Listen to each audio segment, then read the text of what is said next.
Morning, everybody. Thank you very much for joining this SATA Hill Dickinson webinar this morning. My name's Jamie Foster. I'm a partner at Hill Dickinson. We're an international law firm with a particular specialism in healthcare and health technology issues. We do a lot of work with the NHS and with industry tech suppliers to the NHS. Great that you can be here today. The topic is virtual wards, opportunities and risks. You will all have heard much in the news about the rollout of virtual wards. It's a very hot topic, very interesting topic. And today we're going to cover some of the opportunities, both from an NHS buyer side. So if you're looking to procure someone to help you with the virtual ward model, and also some of the risks, things you need to look at and how to mitigate those risks importantly. So I'll be talking through some of the more practical and indeed legal issues that come up in relation to virtual wards. But first of all, I'm delighted to welcome Tom Muller, Customer Relations Executive at Docobo. Docobo are a leading provider of virtual wards, very high profile, doing very well, have a very interesting model. And it's great that Tom's able to be here today just to talk us through what this actually means in practice and the Docobo story. So, as I say, delighted to welcome Tom. So first of all, we'll hear from Tom. Over to you. Brilliant. Thanks, Jamie. And a quick thank you to Hill Dickinson and SATA for the opportunity to share some of our case studies that Docobo have been involved in with virtual wards across the UK. Right.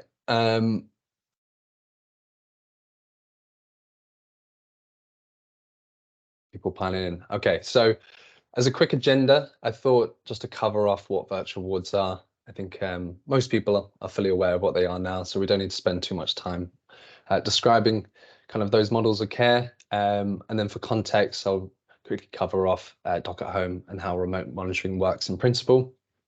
Then we have 3 different use cases across different sites in the UK, and to finish off with some lessons learned.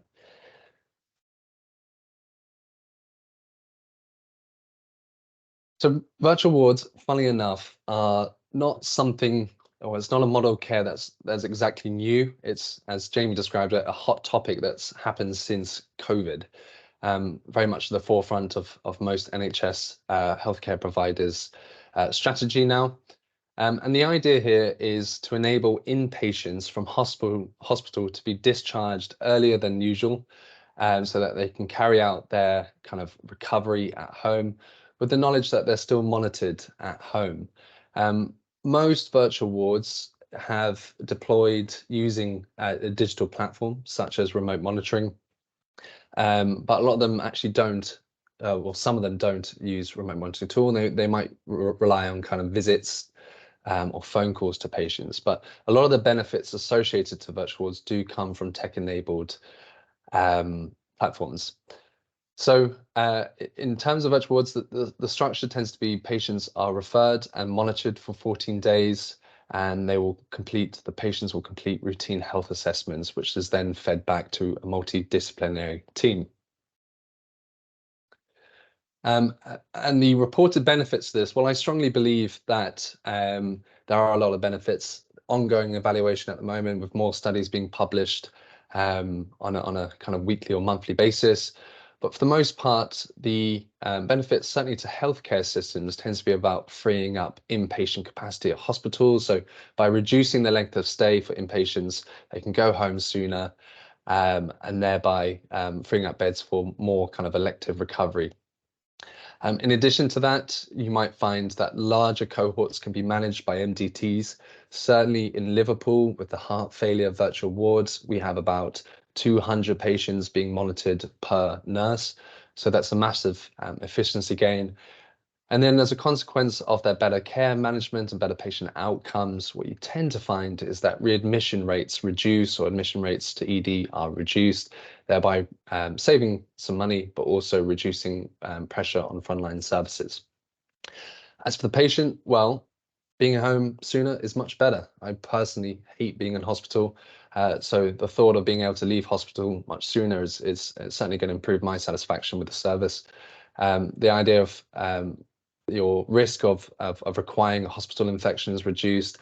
And then once I am at home, I know that I'm being monitored either by a hub or by the acute, so that any signs of deterioration will be picked up much sooner, so much earlier. So while this slide does summarize kind of or focus on the architecture of Doc at home, it's kind of true for any remote monitoring platform, in the sense that the system or remote monitoring platforms can be split into 3 sections.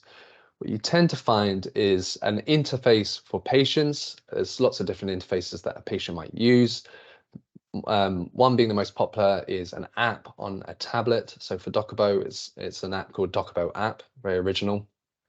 And we also have a web interface called Docobo Web. So patients without a smartphone or a tablet, they can sign into a website and receive their questionnaires via there.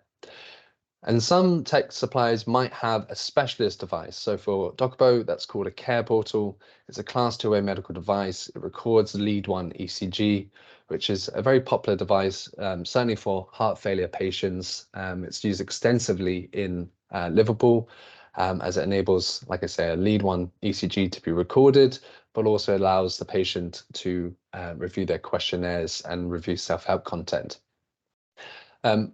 When patients do submit their data, it's returned back to a clinical database in the cloud, and then that is made accessible to clinicians regardless of the location. So they can be a clinician based in community setting, they might be in a hub, they might be a GP practice.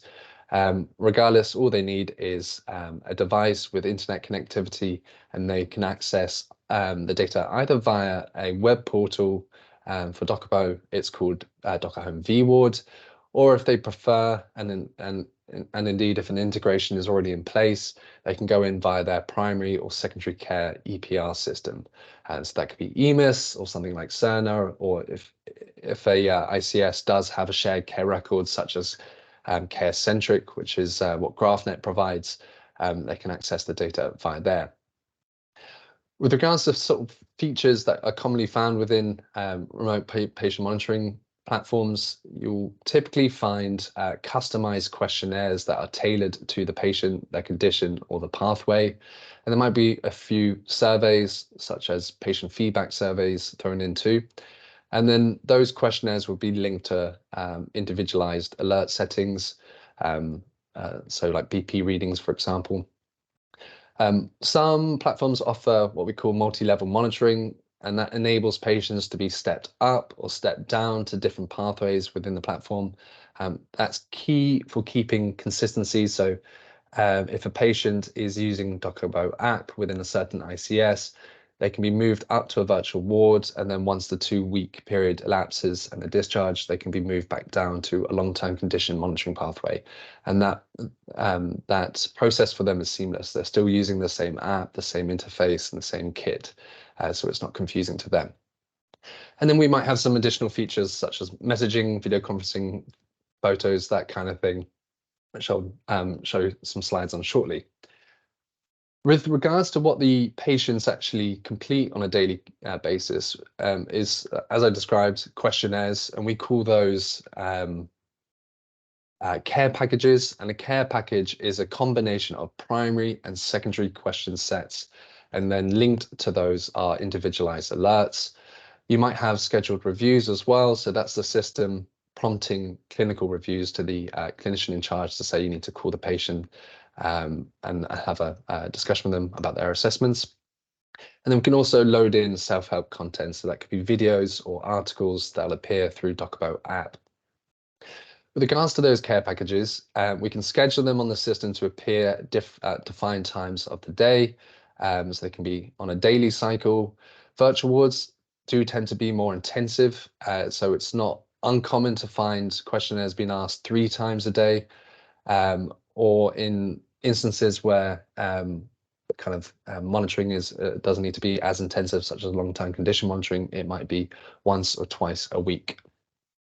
And then we can also throw in periodic assessments too, so you can ask patients what their experience is before they start the service and then at the end of their service, to be able to collect sort of feedback as to the patient's experience of the service.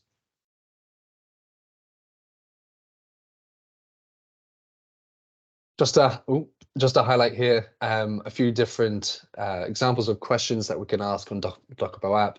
So very simply, we'll have the question across the top and then different styles of questions. So this one's a multi-choice, multi-answer questionnaire. You might have a pain map where the patient can select a location on the body of some pain. And then with vital signs, we do one of two things. Either patients can manually enter their readings by punching in the number, or if they have a compatible Bluetooth device, it will sync in automatically.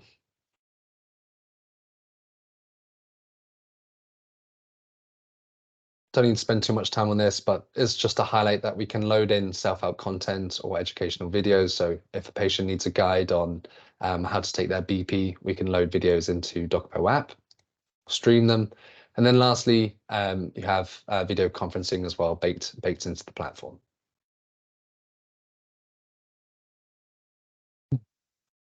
Right, so like I said, virtual wards aren't actually new, or virtual care pathways, for example, but certainly in the last couple of years, we have seen an explosion in the number of pathways that we've deployed across the UK or across a number of different NHS providers. Respiratory being far the most popular, followed by kind of frailty and cardiac virtual wards. I was going to focus on just three of those virtual wards today, starting with Cheshire and Mersey. Cheshire Mersey are probably one of our most established customers. We started working with them back in 2016, mostly around long-term condition monitoring. And then more recently, with the rise of virtual wards and the popularity of, we've deployed a number of pathways here. For the heart failure one, it's split into three pathways whereby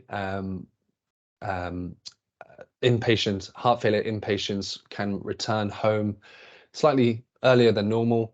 They're given some kit, which you can see in the green box on the right-hand side here, and some training in the ward, and then they'll return home. There are some instances whereby a Docobo technician will go out and deliver the training equipment to the patient at home if needs be, but the majority of them sort of take their kit when they're in ward. The questions are asked 3 times daily, so it's like I said, so it's a very intensive package. And then that data is fed back to a clinical hub at Mersey Care. They have about 50 staff, mostly band 6 nurses, that monitor that data on a day-to-day basis, and then will respond or call the patient if there's any alerts or issues flagged up. After that 14-day period, they will be discharged, and a Docobo technician will go to the patient's home and collect the equipment, or depending on their location, they might then be referred onto a long-term condition pathway. Again, it's monitored by the same care team, Mersey Care, but they'll be on the service for an extended period of time. So it can be anywhere kind of 6 months, if not longer. We have the capacity to monitor about 60 patients. That's not assistant capacity, that's just what the sort of the licensing agreement is. In addition to the kind of the primary discharge package, supported discharge, we have introduced recently an ambulatory care one. So that's for specifically for newly diagnosed HF patients. When they're discharged from hospital, their kind of care pathways slightly different in the sense that they do attend morning or daily morning outpatient appointments at one of the 2 sites. And then in the afternoon, they return home and they'll follow up with another questionnaire on Docobo app, which again, all that data is monitored by the Mersey Care clinical team. And the last pathway here is number 3. So this is actually a kind of step up pathway whereby patients who are currently being monitored as part of the long-term condition monitoring pathway, if they're at risk of deteriorating and going into hospital, it can be stepped up to a more intensive virtual ward daily package, which hopefully over time in that kind of 2-week period, they can then be moved back down to the long-term condition monitoring pathway. So this service went live back in May, and we've had coming up to, I think, 500 patients that have been moved through this virtual ward, so a reasonable number there.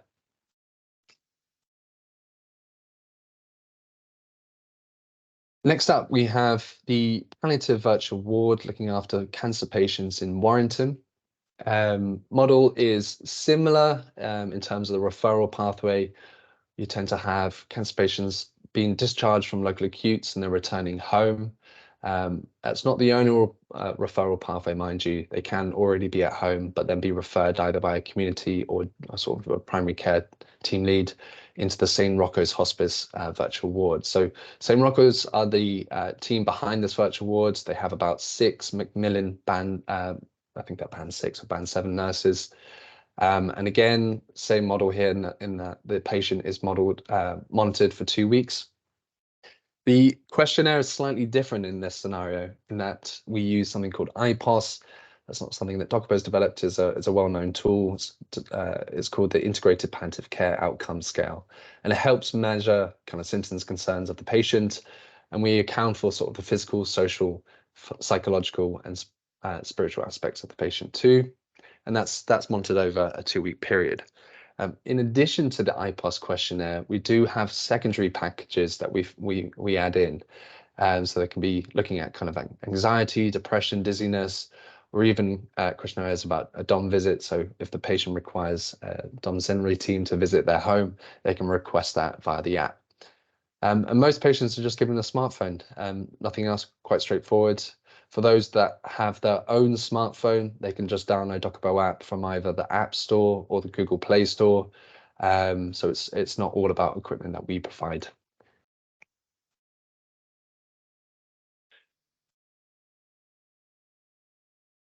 Okay. Last use case here is just the pediatric virtual wards that we've set up in Dudley. It's been a really successful site for us. Slightly smaller in numbers, so the virtual ward only monitors about 12 patients concurrently. That's just due to kind of the clinical availability of the team monitoring the patients and what they can manage. Patients vary in age, so we have kind of a few sort of sub 1-year-old children, but most, or the average age is kind of between 2 and 3. We do manage a few patients over the age of 12. And the conditions that we kind of looking out for are mostly respiratory. You can see in the table on the right-hand side here, the different respiratory issues and the length of stay at hospital. And there are a few gastroenteritis cases too. So we have 2 questionnaires tailored to patients for those conditions. And Dudley have done quite a good job about evaluating that service.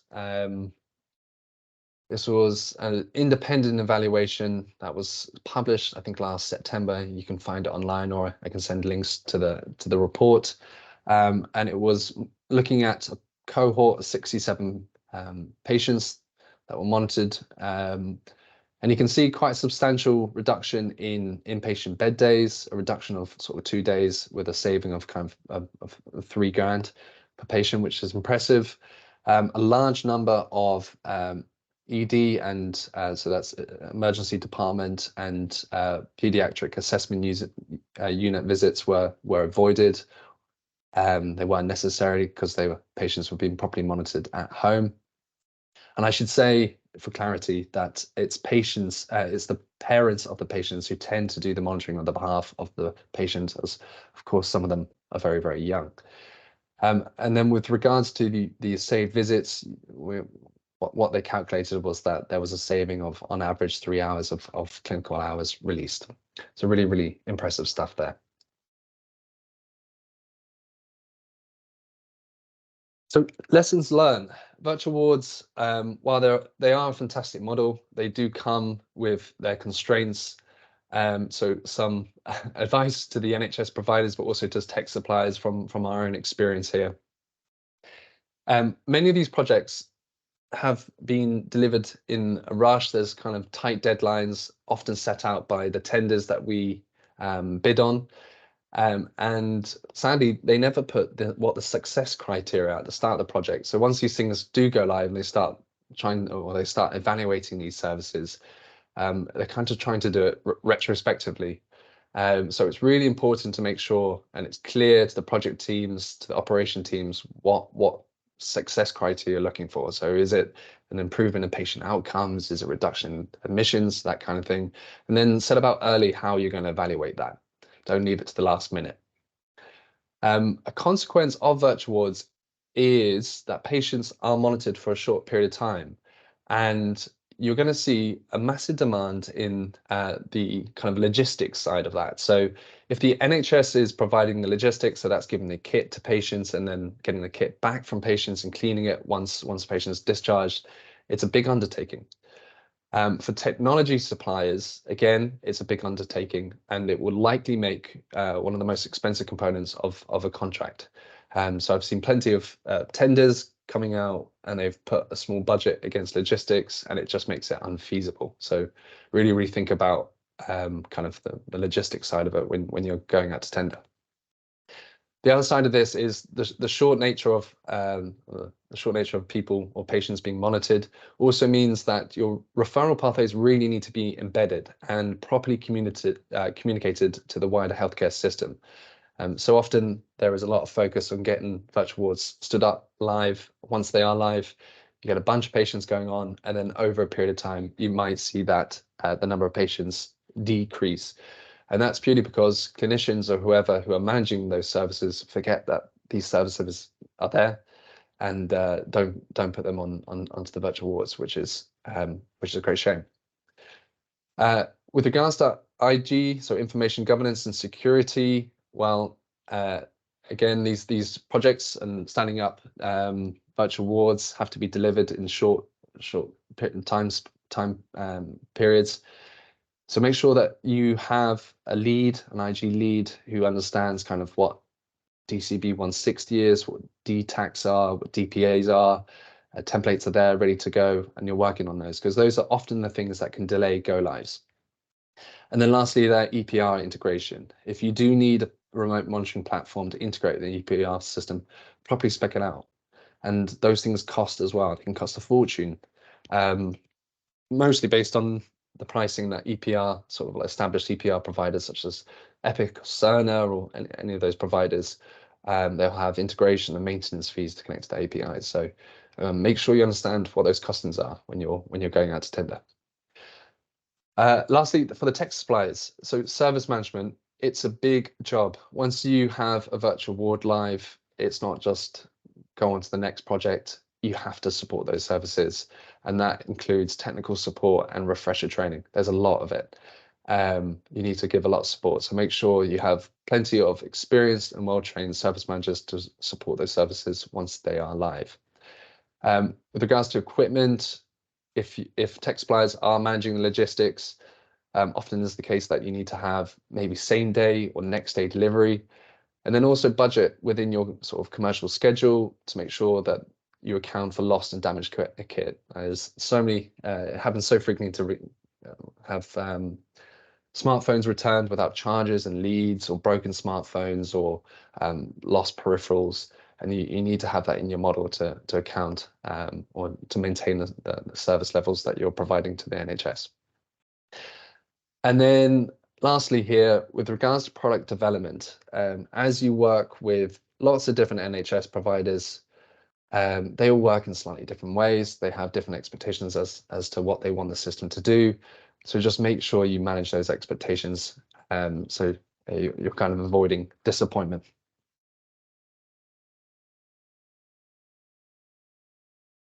The last slide here.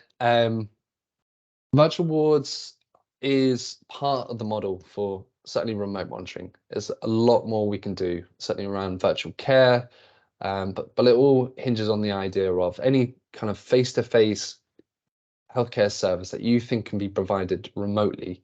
It probably can, and it will benefit as a consequence.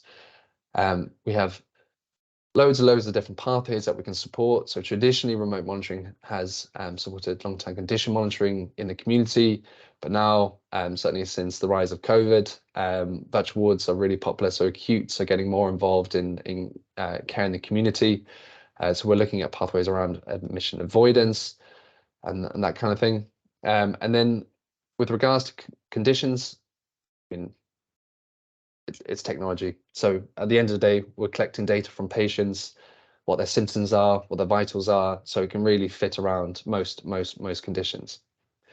Jamie, I'm going to finish there. That's my last slide, but I hope to everyone attending today. That was a helpful presentation. Thank you very much, Tom. That was brilliant. Very interesting indeed. I wonder, might be worth, if you're okay with it, just to pick up a couple of questions relating to your slides now. One is from Diane asking, how standard are the questionnaires / assessments per tech supplier? I think this relates to one of your earlier slides. Yeah, you do see many different questionnaires. I think some of them are standardized, such as IPOS, or News2, kind of Restore2. Those are very sort of standardized questionnaires. We try to develop what we call kind of gold standard questionnaires, which link to nice guidelines as to what should be managed in a certain condition, such as diabetes or kind of whatnot, or heart failure. More often than not, when we do deploy, we don't push that on the healthcare provider. We work with them to understand, okay, what data are you wanting to collect about patients? What are the pain points? And we will build custom questionnaires around what the healthcare provider needs are and what the patient needs are. So they do vary a lot. Okay, that makes sense. And one last one from Philip. Do you do any continuous monitoring of patients using, for example, a smartwatch? Yeah, so continuous monitoring is a new thing coming about now. We personally avoid it. We think it's overkill. I think intermittent monitoring probably has a place in healthcare. Continuous monitoring is, well, if you can think practically about a patient at home with a device that reads your BP or SATs every 5 to 10 seconds, where's that data going back to? Are you expecting a clinician to sit there and just read a continuous stream of BP readings across a day? It's unnecessary. And what happens if that patient doesn't have very good internet access? It's a clinical risk. So Docobo is sort of not supportive of continuous monitoring. I think we're looking at intermittent monitoring and wearable devices, because they're selling an application for patients just having a smartwatch and that sits on your hand or your wrist or your arm, takes these sort of vital readings and makes it a lot easier for them. But again, a lot of these devices aren't certified. We're a medical device company, so they have to be properly checked. And then as a consequence, they tend to be very expensive too. So it's a balance, really. Okay, thanks. We have another question, but I think perhaps let's move on and just cover my slides, and then we'll come back to your question, Craig, if that's okay. So Tom has talked us through how it works in reality, and also touched on a lot of the practical issues, both in terms of what the NHS as a buyer will be looking for and what they should be looking for, and also what the supplier needs to consider. So I'm going to just continue with that theme and look in a bit more detail at some of those issues. So I think it's helpful just to understand, how virtual wards fit into the current legal framework and policy framework that we have in the NHS. So first thing to say is these are not sort of legally mandated. They're not part of the Health and Care Act that came in last year, but they are firmly policy direction, and can be seen as following on from the long-term plan a few years ago. And NHS England has started putting out some specific policy and guidance around this over the last couple of years. So one in 2022, quote there I've put up, systems should review and make plans to expand virtual ward capacity as fast as practicable. And then this year, they put some numbers on that, some of which were challenged in the press, but stated a clear ambition about what they wanted to achieve, and what had been achieved so far. So I think it is clear that virtual wards are firmly part of the policy direction. There's been some news this week around technology budgets in the NHS being withheld or withdrawn, but I suspect that the policy will continue to be there. And of course, it fits into the wider long-term plans around more use of technology, in particular on things like remote monitoring. So I think that policy position is stable in the sense that it should allow the NHS to go out and buy this technology and for suppliers to invest in making the technology available. So just building on what Tom's been saying, what is a virtual ward? Well, there are three sort of main categories in which you can see a virtual ward being used. So the first is admission avoidance. So this is proactively focusing on patients most at risk of unplanned admissions using predictive modeling. There are some interesting companies and models out there now using machine learning to try and avoid admissions. But that's probably not the most common understanding of what a virtual ward is, and that is more in line with what Tom was talking about, so supported discharge. So the hospital at home model, which allows patients to be treated by a multidisciplinary team, providing all the things Tom has mentioned, and then the remote monitoring, which in old money used to be called telehealth, but that seems to have fallen out of favour, and it's now remote monitoring that people refer to. And that's very much, as we've been talking about, monitoring patients in their own home, so data being inputted through apps or use of wearables. So that is what a virtual ward is. It sort of does what it says on the tin. And NHC put out this guidance earlier this year about how you go about selecting a technology platform. It is worth looking at the suite of NHS England guidance, in particular this one, and I've just put a quote up there about what they consider a virtual ward be in terms of how it will be enabled by technology. So the ability for patients to measure and input agreed health data, the data feeding into a digital platform or dashboard, which is reviewed remotely by a clinical team, and then the clinical team being alerted to when a patient moves outside of agreed parameters. So I think for NHS buyers of virtual ward models and technologies, it's helpful to have that understanding in mind. But as Tom said, when the specification for what is being bought is built out, there's lots of detail behind that needs to go into the specification, not least the logistics side of it that Tom mentioned. And of course, the virtual ward needs to fit into the clinical governance model of the trust that is buying the technology, so that it's firmly embedded within that. So one of the first things that an NHS buyer needs to consider is how you go about awarding a contract for a virtual ward. And there's really two main options that are worth considering. One is a framework, so drawing down, calling off a contract from an existing framework, and the other is using a bespoke process, which has become a little bit more interesting and viable, as I'll come on to talk about.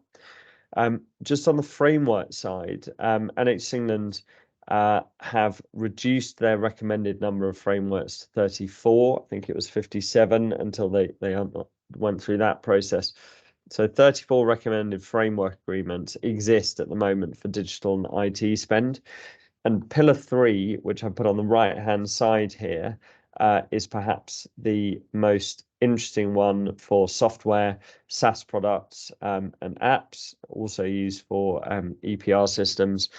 And pillar 3 of the 6 that NHS England describes, this is how they've categorized technology, is the one that can be used to call off a contract for a virtual ward. And in particular, the NHS England guidance recommends what you can see down there as the second bullet point,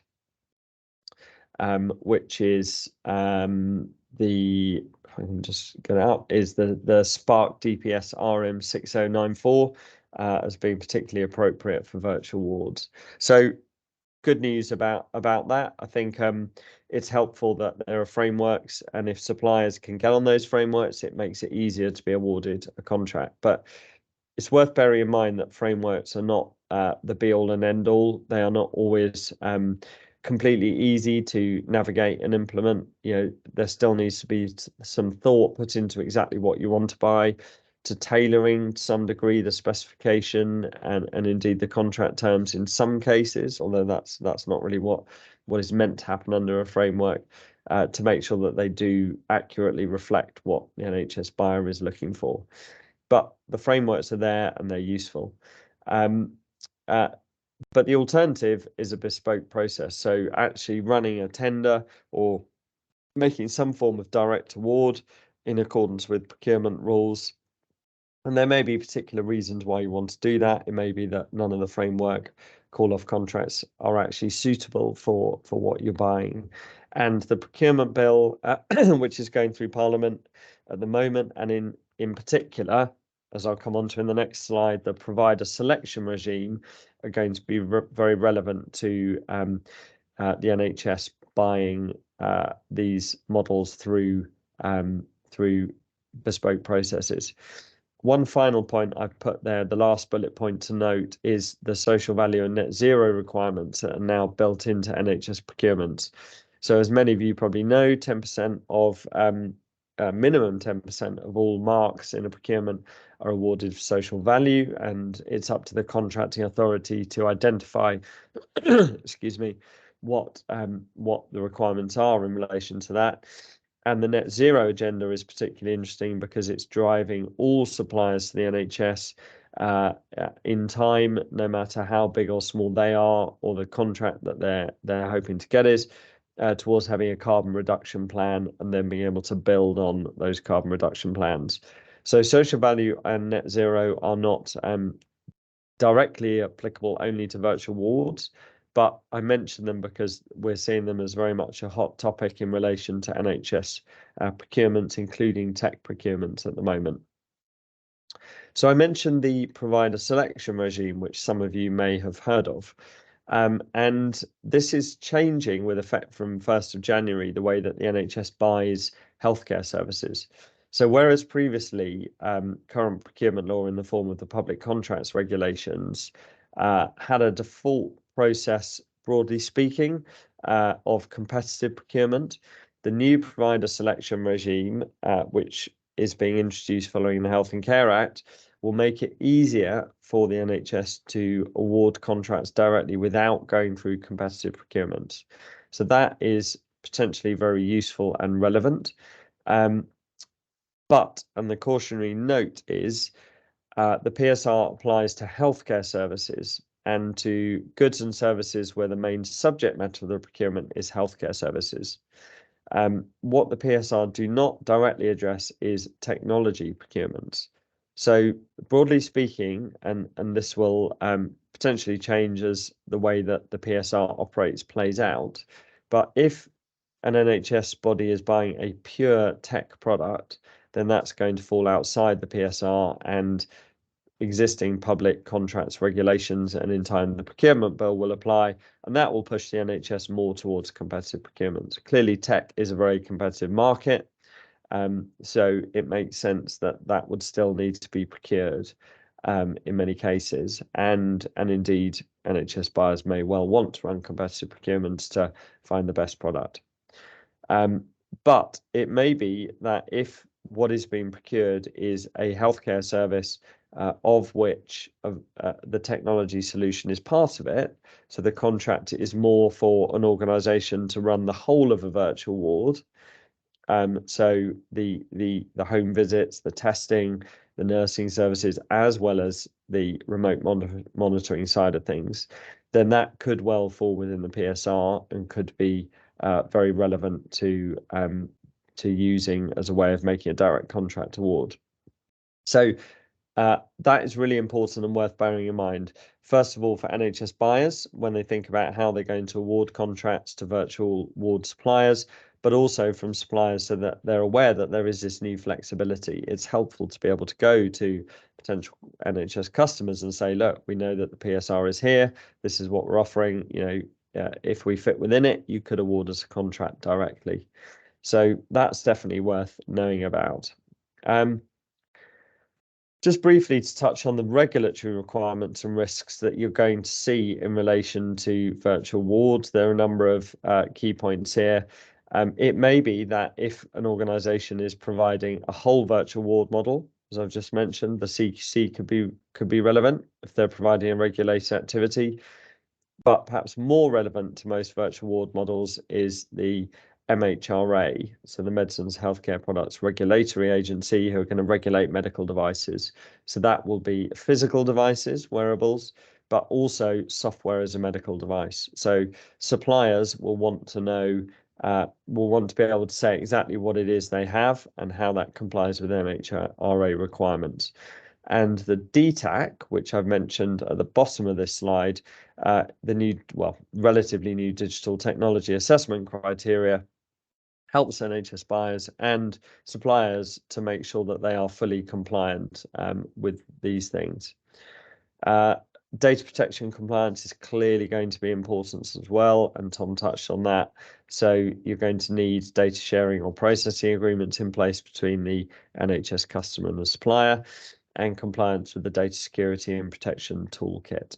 So probably nothing on that slide is new to anybody, but it is a case of making sure all of those are covered when going through the process of selecting and buying and implementing a virtual ward model. And the last slide really is just to look at some of the legal risk here and just be really clear on this. So legal responsibility is going to remain, say, with the hospital trust, which is responsible for the patients.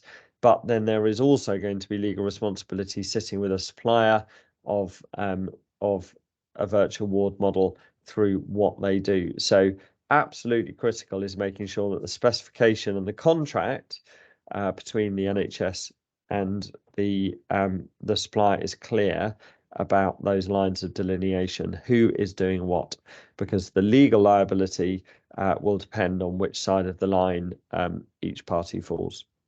So as I say, you mitigate the legal risks through being really clear on who's doing what.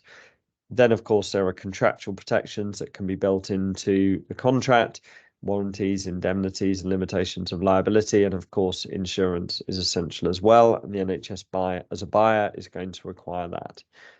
Professional indemnity, clinical negligence insurance, and also product liability. So those are the legal risks. So I think what I wanted to do was just get across some of the bigger picture issues around virtual wards from a sort of legal governance regulatory perspective, and hopefully provide reassurance to NHS buyers that these are normal things that need to be looked at for any product or service that they buy in, and virtual wards just fit within that. So if you consider the procurement and contracting side, the regulatory and legal side, in going through the process of implementing and buying these products, then you're going to have covered the main issues. And of course, you know, the clinical benefits are there, as Tom has showed in quite a stark way. And so this is a case of, yes, you can go off and do this. This is not something novel, particularly innovative in terms of the way that legal and regulatory things work in the NHS. So that is the end of my slides. And now we have time for some Q&A, I think. And there is a question here I mentioned earlier on from Craig. I think, Tom, this is directed at you. So is the process more challenging when remote monitoring patients who do not speak English as their first language? Is translation or interpreting built into the process? Yeah, thanks, Greg. Good question. We do encounter that quite a lot across sort of all the different areas that we work in. So something for Doc at Home, we can support translation, and that's patient side. So on the app, it will appear in their preferred language. Either we convert the whole app into a different language, so everything's there, or kind of the quick and dirty way to do it is just make the questionnaires in the preferred language. And then when it comes back to the clinical server, so what the clinicians are seeing will be back in English. So yeah, we do support different languages. That's not to say that we do that translation ourselves. Either we would have to look to a third party to provide that, or the NHS provider. A lot of them will have translators working with or for, and can help with that clinical questionnaire. But as a lot of these questionnaires are sort of clinically related, they have clinic clinical terms, it's very important that it is validated by a professional and not just done on something like Google Translate.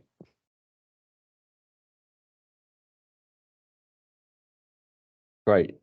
Thanks, Tom. And a question from Alison.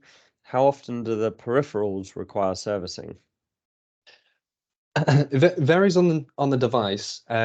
So we always clean and check over them every time we get them back. In terms of calibrating, we can do some calibration, certainly for the BP monitors. Other devices, they'll have kind of year or two warranty, and they're sort of calibrated for that period of time, and then sadly they just need to be replaced. So it varies on the brand, the manufacturer, the device, but normally it's anywhere between kind of a year or two. Okay, thank you. Do we have any more questions?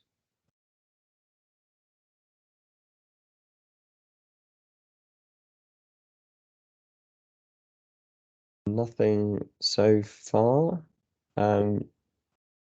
Any final reflections from you, Tom?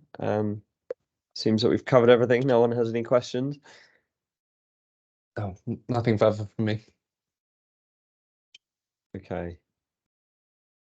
Okay. Sandra, in that case, I think we've covered everything.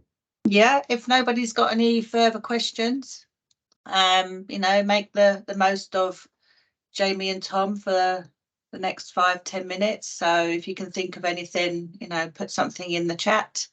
Otherwise, we will be rounding up this webinar session, which has been really interesting. Thank you, guys. I hope you've all learnt, from this today. And as I said earlier, that we will be sending out the slides to you all. So thank you all for joining us, and hope you have a lovely rest of the day. Okay. Thanks, Jamie. Thanks, Tom. Thanks, everyone. Thanks Have a good very day. much. Thank you. Thanks. Bye. Bye.